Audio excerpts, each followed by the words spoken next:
understanding has evolved over time. But if I even think back to 20 years ago when I first joined the movies, um, three things would always be almost instinctive. One was, how did I respond? How was I responding to the story? What did it make me feel? Who are the people I'm working with? Because filmmaking is a collaborative process. You need to feel a sense of trust and respect and confidence in that collaboration. And the third would be, how much joy is this experience going to give me? But I think over a period of time, it's become more about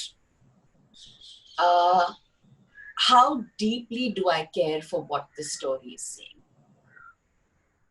And that has become what really drives that choice now.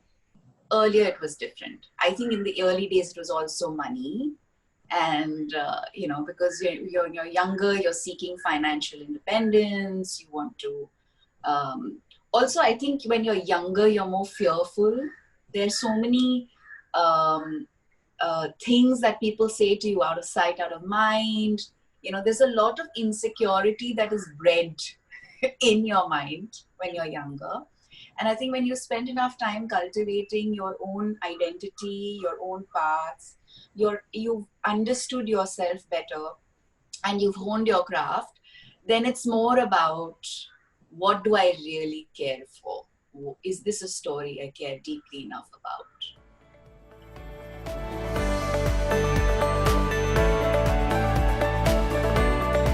So I think I was always an actor.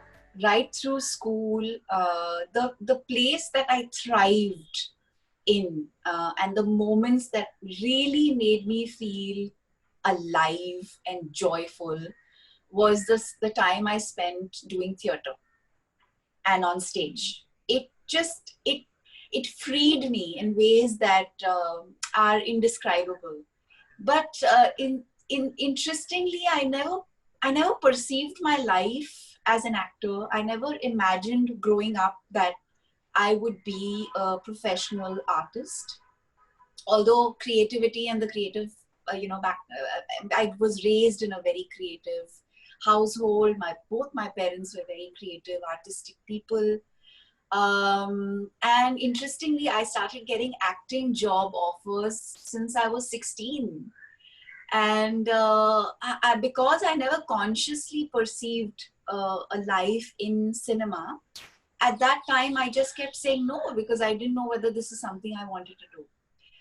It was only after I won my Miss India and then the Miss Asia Pacific that, these offers started coming along. And I think by then I'd had the ability to understand that there were thousands and thousands of people who aspired for these jobs and didn't really get a foot in. And it was so difficult for them to get that chance. And at the time, I remember thinking to myself, I've always enjoyed acting.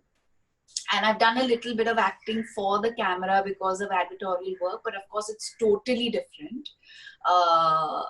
But I just remember thinking to myself at the time that I must honor this opportunity. I cannot disrespect it because it's so hard to come by something like this. And I must give it everything I have to explore it for what it is. And I had the good fortune of being trained very early by renowned theater director Feroz Abbas Khan. Although I didn't get enough time with him. I would have ideally wanted to spend a lot more time learning from him. I was literally upped and packed up and sent away to shoot because my producer at the time in my first film, he had a film, in the midst of production, and his leading lady stepped out of that feature film, out of sheer surprise. So they literally packed me up and sent me into this movie. So my first acting job was on a film for a story I had not read. for a cast I had not met. I mean, I just met the leading man of the film, Arjun Rampal, because he was my judge at the Miss India. And it was like a very, small interaction. So it was like just being thrown into the deep sea. But I have to admit that there is, and it's one thing I always say, that while it would have been a huge advantage for me to have had education and that knowledge of the craft and the medium, uh, learning on the job is also great fun. And I was lucky that my first director, Ashu Trika, was extremely cooperative. He answered every question, down to ensuring that I would sit on the edit of the film, understand what color grade is, understand what cut points are, understand so many things that it was really his generosity of time and his patience that allowed me to learn. So in my first 3 feature films, when I was working as an actor, because everything was very rushed at the time, Amla, I'm sure even you've experienced this back in your time, where, we didn't have the advantage of reading a script or having readings or doing workshops, none of it. We literally got some scenes 10 minutes before we had to go and perform them. So there was the pressure, the fear, the insecurities were very, very high because you had to deliver. And the only way to do so, it was to be able to have fun and enjoy it. So I think the first thing I learned, was how important it is to enjoy the process. And so my first 3 films, all I did was learn. Just learn. And then, of course, you continue to learn. But for me, acting for the camera has, because of the challenge of not being equipped with the story in advance, having so many surprise situations creep up, having to have the flexibility and the adaptability to very immediately implement changes and be comfortable doing so, made me make a whole checklist of things that I learned to do to make myself feel more equipped when I was on a film set. So I'd love to share those things. I guess I'll be asked that later. But I'm just grateful that there's no more method in the madness now. Bound scripts that we can read and, really understand and before we get into them.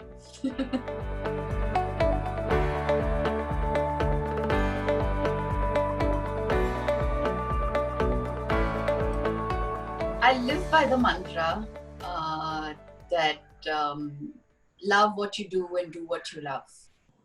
I do most sincerely believe that there is, you may not be perfect at a job, but if you do it with sincerity and love, that translates. And I believe so for this to be true, even more so for the creative medium, for the creative arts. I think we are blessed and privileged to be in a line of work that makes us think, feel, respond. And it can be undermined, or it can be really, really empowered by the way we respond to the craft and what it makes us feel. So if you're not having fun, it'll show. I'm talking about performing or putting together the most tedious, exhaustive, painful, unbearable work. It can be physically unbearable, it can be emotionally unbearable, because I think cinema is a medium that really, really pushes all your human limits. There are situations where you are physically distraught, you're absolutely uncomfortable, but just the sheer joy of watching a narrative come alive, or creating that narrative, or making something come alive should make you forget everything else. It's almost like everything else goes into oblivion. It's just the process that stands out. such a privilege to be in a profession that makes you feel so alive every day, every moment. I mean, I often wonder if I was a miner, or I was a laborer, or I was doing something that required extreme physical work but gave me no emotional satisfaction, how miserable I would be. And so here is a job. Here is an opportunity to be constantly emotionally challenged, to constantly grow emotionally, and to learn and evolve so much as individuals.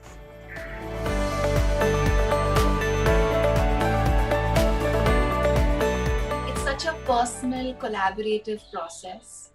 And there are, I think, for an actor,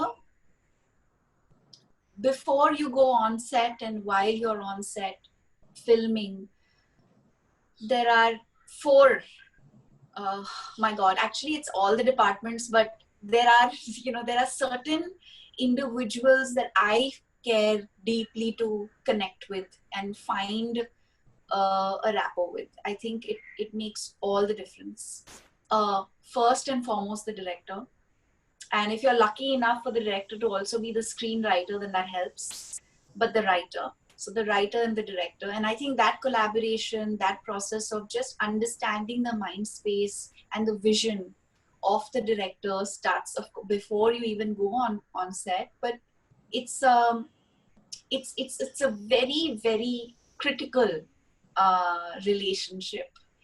And it's a lot of work because as actors you're discovering new personalities, new facets.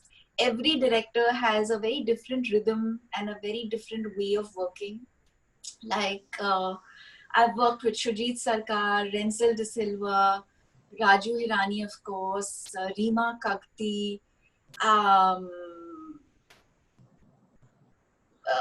and Anubhav Sinha, and every director is a new, unique, interesting personality type. So you need to understand how to communicate with them. And I think the first thing that you need to learn is their communication. Because it's almost like code. And it's very interesting how when you discover the personality type, so it's important to invest that time with the filmmaker.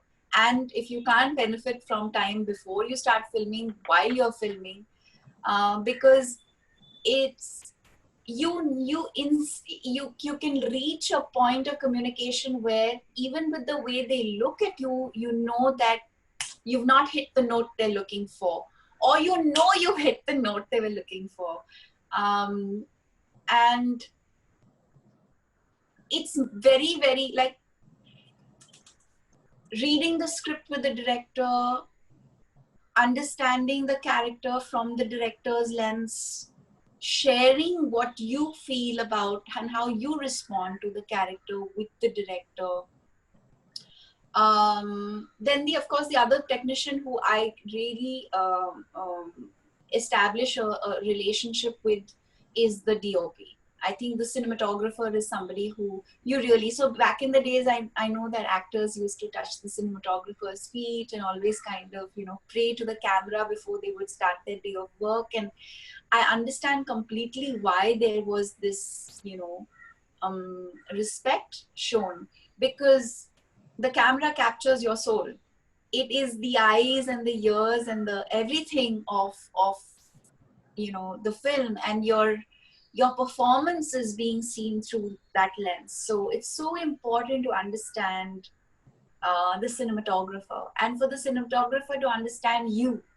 I've had the good fortune of working with such incredible cinematographers, but the one person two people I'd love to talk about is Ashok Mehta, who I used to call Chachu. He is, he's a stalwart. Then there's of course Santosh Sivan. When you're younger and you're impressionable, there's so much you learn about lensing, about how much is too little and how little is too less. It's also, I think, when you're comfortable with the cinematographer, you somehow start feeling more comfortable on set as well. It makes a big difference to have that rapport with the cinematographer. The sound person is very important, especially if you're on a sync sound set.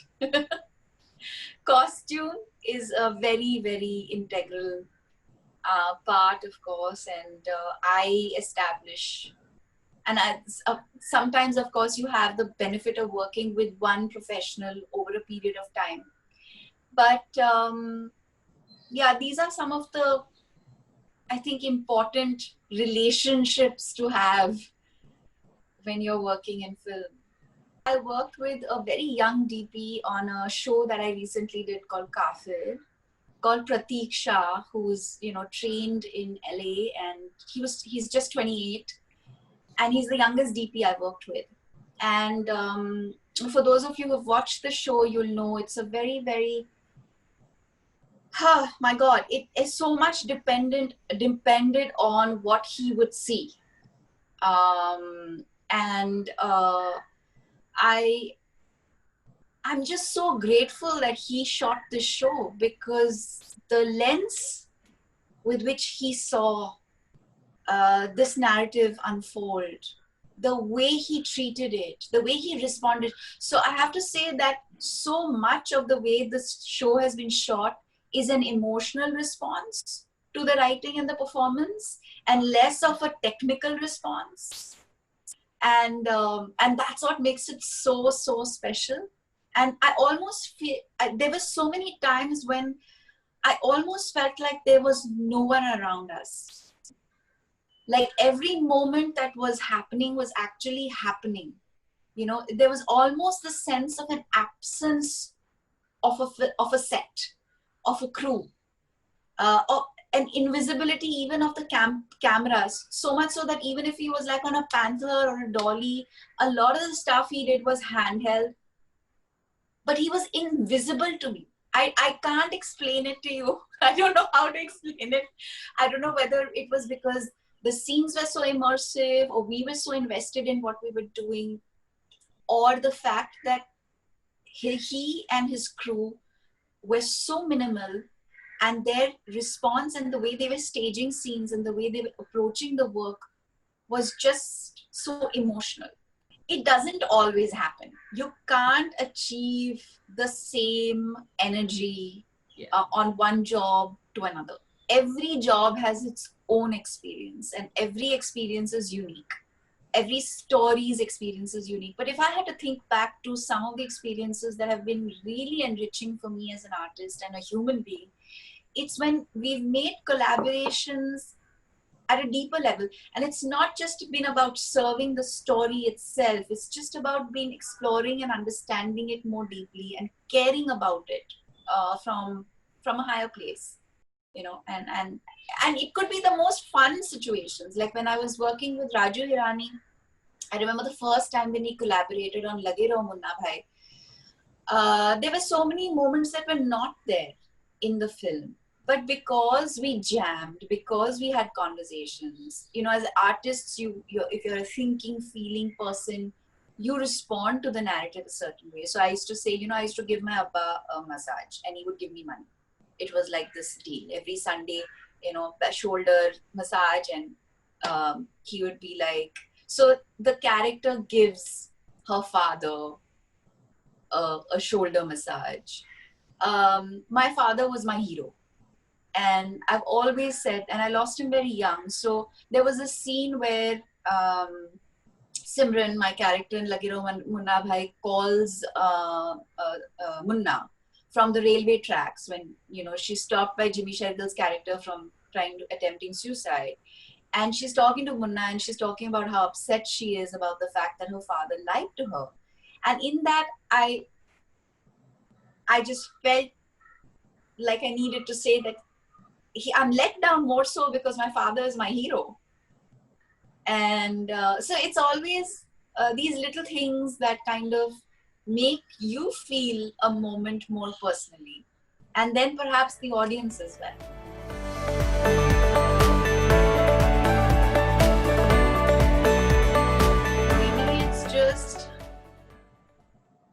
the desire to give what I can completely to whatever part I play that doesn't, elevate one from the other, or diminish another in context to one. I feel that when you're driven with this desire to keep learning and growing and sharing, and the process of storytelling and discovering stories is something that makes you feel so passionate and alive. You seek it out wherever you go. And I also think that, like, a lot of the work that I do outside of film gives me an opportunity to engage and interact with reality and real life stories, powerful human stories that in turn inspire or expand my understanding of stories and the human journey when I'm essaying parts, or I'm producing something, or I'm investing time in a story that we're doing in the fictional world. So it's all become kind of symbiotic to each other. It's hard to separate one from the other. It's almost like saying, the woman I am today. So first you're a daughter, you're a sibling, then you're somebody's wife. There's so many roles that we assume, but alongside all those parts that we play, there is the unique entity that you are also discovering, and your own story is kind of unfolding, and it kind of cross-sects and interconnects and intersects with so many other lives. And I think it's such a amazing place to be in, that I've had the opportunity to travel different parts of the world, travel different parts of India, meet people who live such rich, such simple, such rooted lives, and get an opportunity to engage and interact with them, and then take back that rich experience and see how it can be used in storytelling.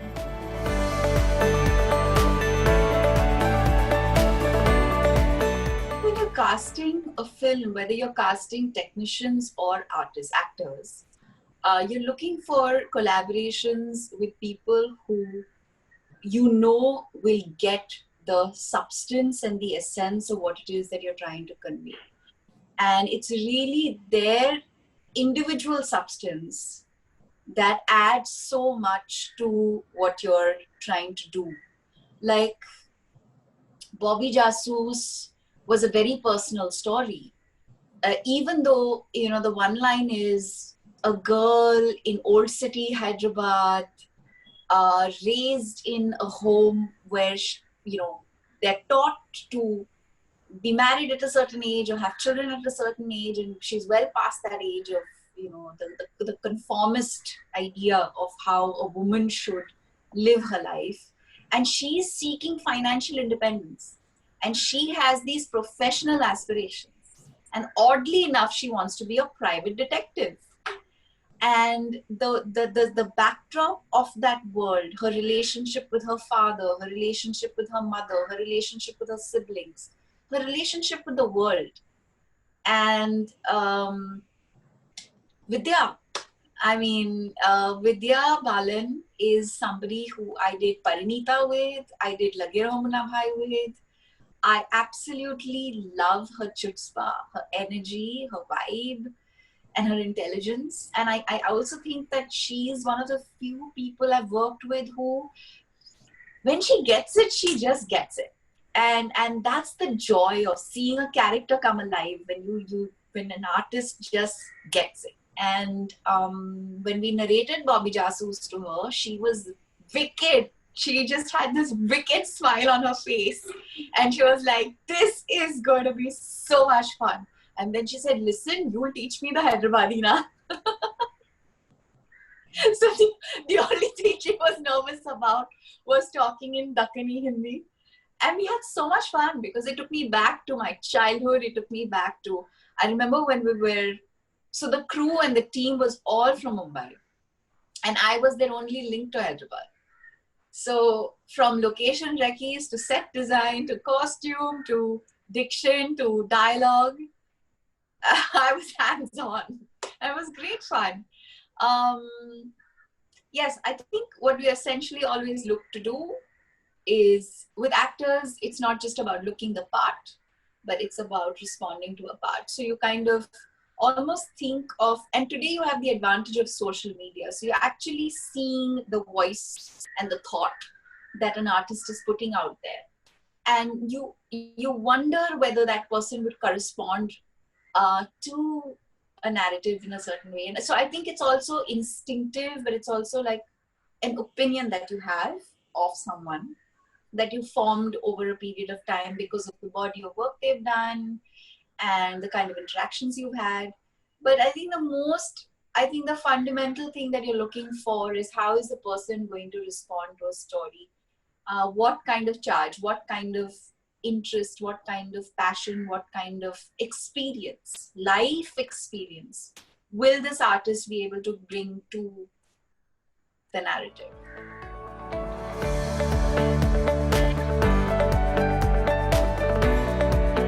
There are lots of writers I've worked with who tell me that they picture an artist when they're writing a film or a story. But I'm not sure whether that's the best approach. Everybody has their own unique way of writing. So when Bhavani Iyer wrote Kafir 13 years ago, she didn't picture me in the writing. And after she watched the show, she called me and she said, you were this person. It was you who I was imagining all these years. And you did everything that I imagined would happen. How does that happen? And that's almost, it's difficult to describe how those things happen, but they do. And that's the power of storytelling. And now apparently when she writes, she keeps me in mind. So it's it's very unique to individuals. When young actors, writers meet me, I always beg of them to cultivate rich real life experiences. Because I believe that while storytelling and what we've already watched or what we've been inspired by can be very interesting, can also help us write and deliver the kind of narratives we want to, there is nothing more enriching and more fueling of growth than having real life experiences and interacting with reality. I think that really contributes to storytelling, which is why, a lot of people say that directors or filmmakers have 5 good films in them over their career, which is so limiting. Like, why? Because I think after a while, you gain certain life experiences, then you get consumed in the world of storytelling and cinema, and then you stop living outside in reality.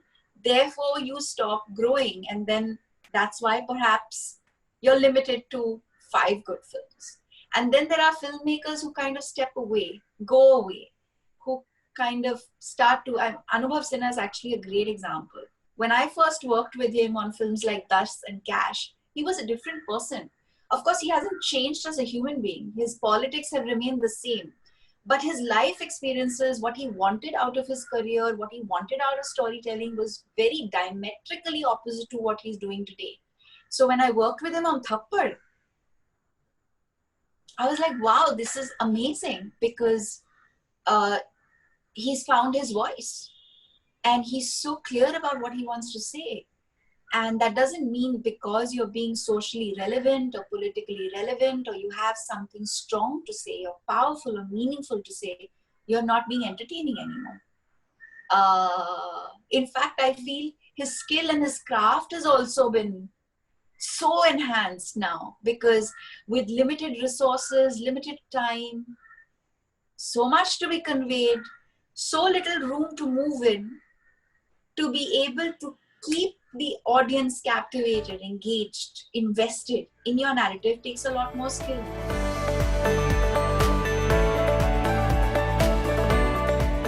A story is a story is a story. The genre doesn't matter.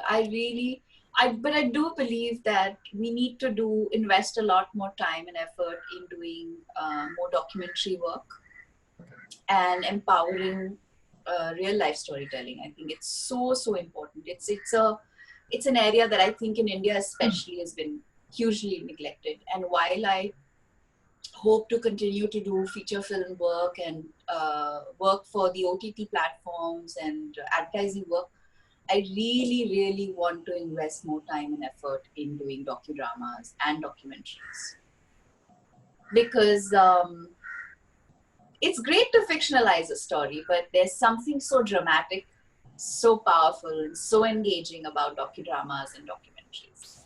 And I believe in the power of storytelling for social change and social good. And yeah, there's a lot that we need to fix. So we have a lot of work to do.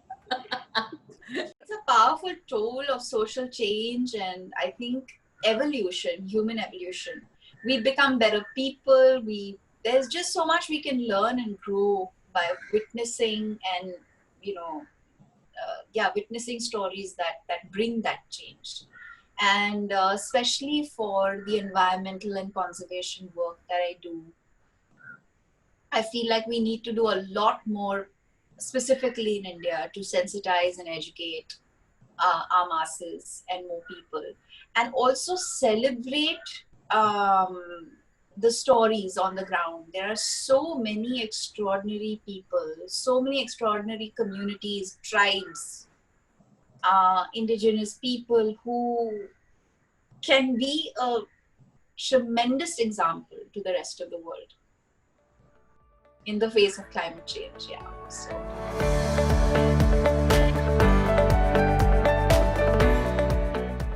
I think one of the first few things that I realized when I was about 24, 25 was the fact that there was very little work being done advocate environmentalism and conservation in the mainstream media. There were just not enough people connecting the scientists, the environmentalists, the conservationists with the people, the masses.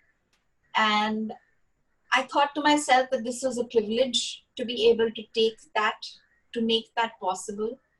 And so a lot of my advocacy work started when I was working with Sanctuary Nature Foundation, the Wildlife Trust of India, working with people on the field, understanding. So the only way you can be a good advocate is when you know your subject well and you care deeply enough about it. I learned a lot working with these people. I guess the United Nations reached out because they also recognize the fact that they need more and more people in the commercial mainstream space, people who have access to mainstream media and wider audiences, and who of course espouse the values and care passionately about the cause, to become their goodwill ambassadors so that they can really take their campaigns further and wider. And I think the advantage that I've had personally, being a UNEP and the SDGs advocate, an ambassador, has been that it's given me exposure and access to science unlike ever before. It's given me access and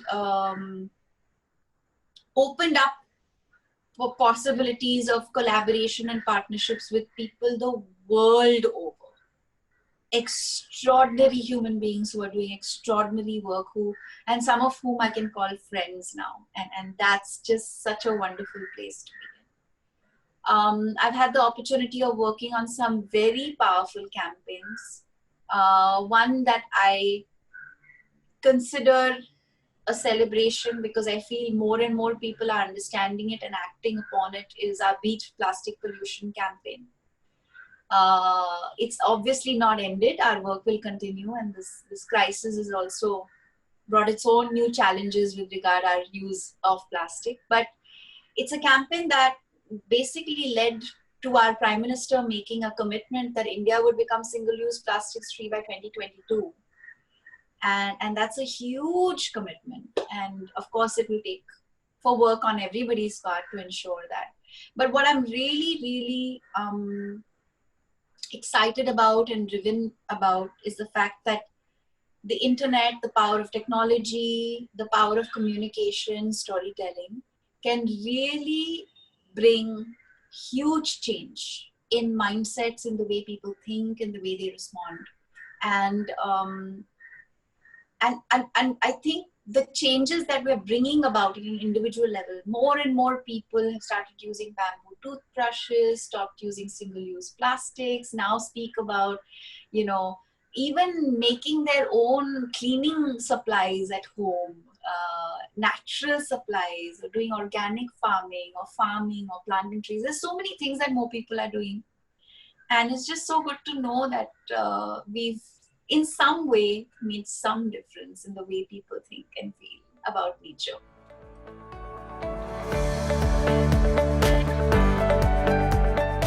I'm broken many days. There are many times, many things. My God, there are certain realities that I get to stare in the face, and it really breaks my heart. Some days I feel like there's no hope.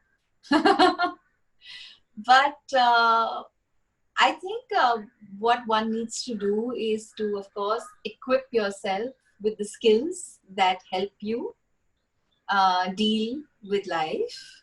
And I don't think there are harsher realities that one can witness than the ones that affect a large, like the sea of humanity, all people, right? So the skill sets would be, I've learned to be disciplined about meditation. I meditate every single day of my life. It helps me strike a balance. It allows me to feel the full extent of any emotion, but doesn't, derail me. And when I do feel like I can't take it anymore, that it's too painful or I'm not being productive in the process, I step back a little bit, so that I can regain the strength and the energy to do what I am. But every single day I ask myself, how can I respond to this situation? How can I be constructive in being a part of the solution? And how can I do this with love? Beautiful. Thank you for sharing that. That's the only way. And there are some people who can make us feel very, very angry. So yeah, I think every single day one has to choose love over anger. Every single day. And I feel it even more so now. I think the world really needs more and more and more of us to just respond from a place of love.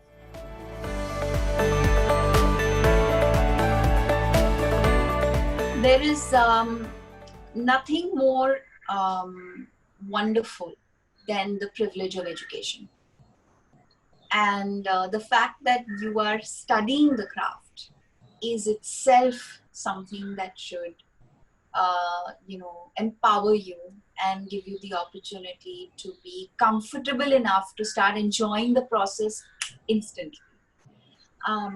So preparedness met with opportunity is the perfect recipe for success. But success is not a one-time thing. You will have to fail many times to be able to succeed. And even after you've succeeded, you will fail again. I think it's important for artists to know this and actors to know this. And some of the things that I've learned to do over the years is I read a script at least 7 times before I go to work. I make sure I read a scene at least 9 times before I perform it. I think language, knowing the lines, making them your own is one of the most important parts of becoming a part of the moment and not acting the moment out. Prepare, and then forget everything.